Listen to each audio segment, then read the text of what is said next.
Friends, welcome to Silas kitchen. అందరూ ఎలా ఉన్నారు? బాగున్నారా? ఈరోజు మన రెసిపీ వచ్చేసి స్వీట్ కార్న్తో క్విక్గా స్నాక్ రెసిపీ ఎలా చేసుకోవాలో చూసేద్దాం.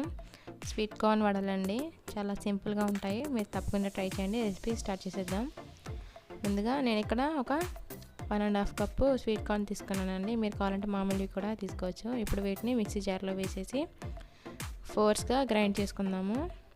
పేస్ట్ లాగా అవ్వకూడదండి, ఇలా బరకగా ఇలాగే ఉండాలి. మెత్తగా ఉంటే అందులో ఉన్న వాటర్ మొత్తం వచ్చేస్తాయి బయటికి. అలా రాకుండా ఇలా కొంచెం గ్రైండ్ చేసి ఇలా ఆఫ్ చేసుకుంటే చాలు. ఇలా ఉండాలి, చూస్తున్నారు కదా, పొలుగ్గానే ఉండాలి మొత్తం. ఇలాగే మిగతాదంతా కూడా ఇలా మిక్సీ పట్టేసుకున్నాను నేను.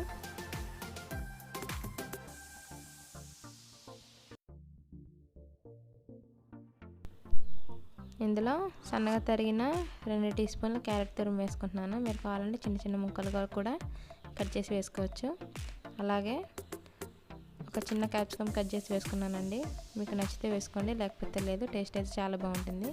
అలాగే 2 స్పూన్స్ క్యాబేజీ వేసుకున్నాను. చిన్న ఆనియన్ కట్ చేసి కూడా వేసుకున్నాను, సన్నగా తురుముకొని. ఒక పచ్చిమిర్చి, అలాగే ఒక 1 ఇంచ్ అల్లం ముక్కని ఇలా సన్నగా తురుముకొని వేసుకున్నాను. మీరు కావాలంటే మిక్సీ అయినా పట్టేసుకుని వేసుకోవచ్చు.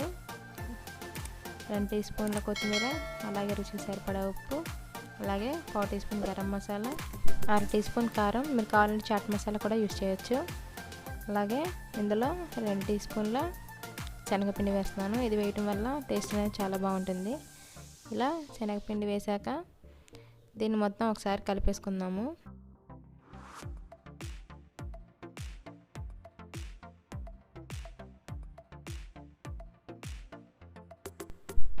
ఇలా బాగా కలిపేసుకున్నాక మనకి ఇలా సరిపోతుంది అనుకుంటే ఇలాగే వడలు చేసేసుకోవచ్చు. లేదంటే 1/2 కప్పు బియ్యం పిండి తీసుకున్నానండి, రైస్ ఫ్లోర్.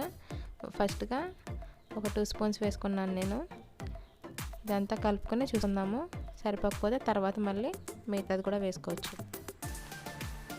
ఇలా కలిపేసుకున్నాక ఇలా ఉండలా తీసుకుని మీరు ఒకసారి చూడండి. ఇలా చేస్తే క్రాక్స్ అనేవి లేకుండా రావాలన్నమాట. నాకు ఇక్కడ కొంచెం సరిపోలేదు. అలాగే మిగిలిన పిండి కూడా వేసేసుకొని బాగా కలిపేసుకుంటున్నాను. ఇలా కలిపేసి పెట్టేసుకున్నాను. ఇప్పుడు ప్యాన్ పెట్టుకుని డీప్ ఫ్రైకి సరిపడా ఆయిల్ వేసుకుందాము. మీకు నా వే ఆఫ్ ఎక్స్ప్లెనేషన్ ఎలా అనిపించిందో కామెంట్ చేయండి ఫ్రెండ్స్. నచ్చితే నచ్చిందని కామెంట్ చేయండి, నచ్చకపోతే నచ్చలేదని కామెంట్ చేయండి. లైక్ చేసినా కానీ మీకు నచ్చిందని నేను అనుకుంటాను. ఆయిల్ బాగా హీట్ చేసుకోవాలి. ఈలోగా వడ చేసుకుందాము. మనం కలిపెట్టుకున్న పిండి ఉంది కదా, ఆయిల్కి ఆయిల్ లేదా నూనె కూడా రాసుకొని చేతికి అంటుకుంటే రాసుకుని వేసుకోవచ్చు. నేను ఇక్కడ రాసుకోలేదు. ఇలా ఒక పెద్ద నిమ్మకాయ సైజ్ అంతా బాల్ లాగా చేసుకొని అది చేతిపైన ఇలా పెట్టి లైట్గా ప్రెస్ చేస్తే చాలండి. గట్టిగా ఏం ప్రెస్ చేయని అవసరం లేదు. ఇలా కొంచెం మందంగానే చేసుకోండి ఫ్రెండ్స్, చాలా బాగుంటుంది సాఫ్ట్గా. ఎడ్జెస్లో మాత్రం అసలు క్రాక్స్ ఏమి లేకుండా, పగుళ్ళు అనేవి ఏమి లేకుండా ఇలా ప్రెస్ చేసుకోండి. సాఫ్ట్గా ఉండేలాగా ప్రెస్ చేస్తూ వడ షేప్ ఇచ్చేసేయండి. ఇలా వచ్చేంత వరకు లైట్గా ప్రెస్ చేస్తూ చేసుకోవాలి. ఆయిల్ బాగా హీట్ అయింది. ఇప్పుడు మనం చేసుకున్న వడ ఉంది కదా, ఇప్పుడు ఆయిల్లో వేసేసుకుందాము. ఇలాగే మిగతావన్నీ కూడా లడ్డూలాగా చేసుకొని ఒక పెద్ద నిమ్మకాయ సైజు అంత చేసుకోండి ఫ్రెండ్స్, సరిపోతుంది వడ సైజు. అంతకన్నా పెద్దగా ఉన్నా కూడా బాగోదు. ఇలా స్లోగా ప్రెస్ చేస్తూ వడ షేప్ ఇచ్చారంటే సరిపోతుంది. ఇలాగే మొత్తం అన్నీ కూడా చేసేసుకొని ఆయిల్లో వేసేసుకుందాము. ఇవి వేసిన 1 నిమిషం వరకు కదపకండి ఫ్రెండ్స్, ఎందుకంటే స్వీట్ కార్న్తో చేస్తున్నాం కదా, అది విరిగిపోయే ఛాన్సెస్ ఉంటాయి. అందుకే 1 నిమిషం పాటు అలా ఉంచేసి 1 నిమిషం తర్వాత రెండో వైపుకి టర్న్ చేసుకుందాం నిదానంగా. బాగా కలిపినా కానీ విరిగిపోతాయి, అసలు కదపకుండా అలాగే ఫ్రై అవ్వనివ్వాలి. 1 నిమిషానికి ఒకసారి రెండు వైపుకి టర్న్ చేసుకుంటూ ఫ్రై చేసుకోవాలి. టేస్ట్ అయితే చాలా బాగుంటుంది ఫ్రెండ్స్. ఈసారి కనుక స్వీట్ కార్న్ తెచ్చుకుంటే తప్పకుండా ఈ రెసిపీని ట్రై చేయండి. ఇలా నిమిషానికి ఒకసారి టర్న్ చేసుకుంటూ మంచి కలర్ వచ్చేంత వరకు ఫ్రై చేసుకోవాలి. చూసారా, మంచి కలర్ వచ్చేసింది కదా, గోల్డెన్ కలర్. ఇప్పుడు వీటిని టిష్యూ వేసిన ప్లేట్లోకి తీసేసుకుందాము.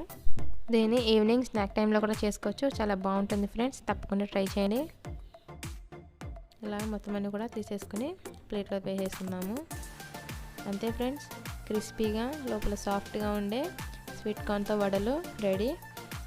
ఈ రెసిపీ మీకు నచ్చిందని అనుకుంటున్నాను. మీరు తప్పకుండా ట్రై చేయాల్సిన రెసిపీ ఫ్రెండ్స్. పిల్లలకి చాలా బాగా నచ్చుతుంది, ఇంట్లో వాళ్ళకు కూడా ఇష్టంగా తింటారు. చూసారా ఎంత సాఫ్ట్గా ఉందో. ఈ రెసిపీ కనుక మీకు నచ్చినట్లయితే తప్పకుండా లైక్ చేయండి, మీ ఫ్రెండ్స్ అండ్ రిలేటివ్స్కి షేర్ చేయండి. అలాగే సబ్స్క్రైబ్ చేయని వాళ్ళు ఉంటే సబ్స్క్రైబ్ చేసి పక్కన ఉన్న బెల్ బటన్ని ఆన్లో పెట్టుకోండి.